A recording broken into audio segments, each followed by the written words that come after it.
They say that every house has a history. Some were happy times, some were filled with tragedy, and some saw horrific events take place.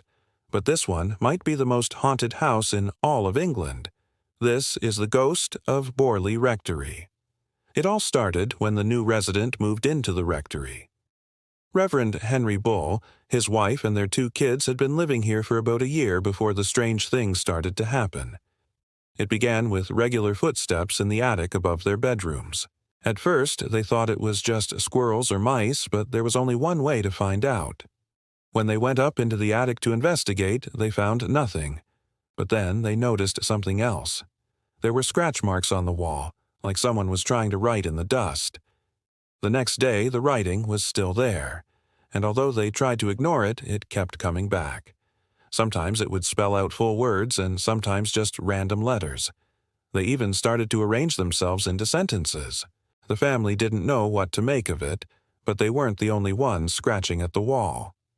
One night, the children's bedroom walls started to shake violently and they could hear voices in the other room. Soon after, the writing started again, and this time it spelled out, "Beware." Then one morning, the Reverend's wife walked into the living room and saw the scrawl say, "Beware of the black dog." She immediately called her husband over so he could see it for himself, but by the time he got there, it was gone. However, she insisted that what they were seeing was real and wanted to leave. But when she turned around, she saw another message saying, "You must stay." And they did. Soon after, strange things started happening around the house. Doors would slam shut, objects would fall off shelves, and sometimes they would hear screams in the middle of the night. And it wasn't long before the messages started appearing elsewhere too. One day, the Reverend was working in his study when he heard chains dragging metal moans. When he looked up, he saw the ghost of an emaciated old woman dragging herself closer and closer. He watched in horror as she came down the stairs, each step pulling her further from the grave. But then she stopped and turned to face him. Her hollow eyes locked onto his and he felt an icy chill run down his spine. But before he could react, she vanished. When he went to tell his wife about it, he found a new message on the wall. The ghost will soon walk the stairs again. But he wasn't the only one who had seen her. Their son had witnessed the ghost, too, and in his innocence, he drew a picture of what he'd seen. On the back of a Bible page, it depicted the apparition exactly as the Reverend had seen her, complete with the chains and vacant expression. That's when they realized that they couldn't live in the house anymore. They packed up and left. And for a while, everything seemed fine. The ghost was never mentioned again. However, a few years later, the new tenant also saw the ghost. It happened right after he'd moved in when he was walking up the stairs. Just like the ghost had predicted, he saw the same emaciated woman dragging herself closer and closer. He watched her go past, and when he turned around, he saw the chain hanging where she had been. The apparition remained here for a few days, moaning constantly. He and his family couldn't take it anymore, so they fled. After that, the story of the haunted rectory spread like wildfire. It was the talk of the town. Many were skeptical, but others claimed to have seen the ghost, too. People started to visit the house hoping to catch a glimpse of the supernatural being for themselves. But when the apparition appeared, it was usually to scare them away. It wasn't long before news of the haunting reached renowned paranormal investigator Harry Price. He was intrigued and went to the house to see if there was any truth to the rumors. During his investigation, he learned about all the previous tenants and what they had experienced. But he wanted proof. So he set up camp in the house for a few days and waited. On the first night, he heard chains dragging metal moans. Then he saw the specter of an old woman dragging herself closer and closer. But it wasn't the ghost he was looking for. Instead, he wanted to see the mysterious black dog. Legend said that whoever saw it would be cursed and die within a year. He spent the entire night listening intently for barks or howls, but there was nothing. So he dismissed the idea of a black dog haunting the halls. However, the ghost continued to appear to him throughout his stay, always watching him from afar. Even when he walked around with a camera, it never came close enough for him to get a good picture. All he captured was a white orb floating through the air. However, when he developed the film, the orb had become a ghostly face peering directly at the camera. He also discovered scratches in the attic, just like the previous tenants had described. At first, there was nothing there, but now there was a message written in Latin.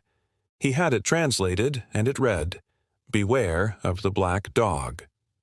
After hearing that, he and his assistant decided to call it quits and leave the house behind. For the most part, it seemed to be working. No one ever really spoke of the ghost again. That was until 1939. That's when paranormal investigators went back to the house to conduct experiments. They set up cameras, microphones, and other equipment to record anything unusual that might happen. They also brought along a medium named Helen Stead, who was said to be able to communicate with ghosts. While she was exploring the grounds, she came across a small chapel hidden deep in the woods. Inside, she could feel a presence watching her, and she began to speak. "Is there anyone here who wishes to contact me?" And then she heard a voice whispering in her ear, "I am here." Not knowing what else to do, Helen agreed to help him. She promised to release him from whatever curse had bound him to the physical world if he would show himself. As she spoke, the ghost began to emerge from behind a pillar. A translucent figure formed and took shape. It was a man wearing 19th century clothing. As he stepped forward, the camera's flash went off and the ghost screamed. In terror, he vanished and Helen vowed to return. However, World War II broke out soon after, and no one entered the house for almost 20 years. When they returned, the ghost was gone. But the ghost was not the only thing that had disappeared. The messages on the wall had vanished, too. It was as if they had never been there at all. However, Helen was determined to find the ghost and put his spirit to rest. She visited the house again in 1954, this time bringing a team of investigators with her. They searched everywhere, but the ghost was nowhere to be found. Just when they were about to give up hope, they heard chains dragging metal moans. Then they saw the ghost of the old woman dragging himself closer and closer. But this time, he wasn't alone. With him was the specter of a little girl. She wore a long nightgown and her hair covered her face. They watched as the ghost approached, then vanished.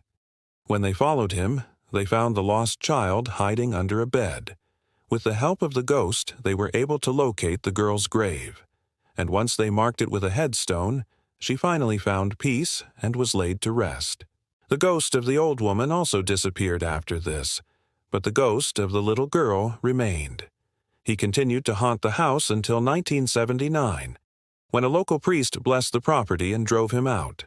Today, it stands abandoned and empty. No one dares go inside for fear of what might happen. And although it's been empty for decades, the locals swear that they can still hear the sound of chains dragging metal moans echoing through the halls. Now it's time to make your voice heard. Comment below. Which ghost would you want to meet? If you want some scary stories to keep you up at night, then check out more content. But, as always, thanks for watching, and we'll see you next time.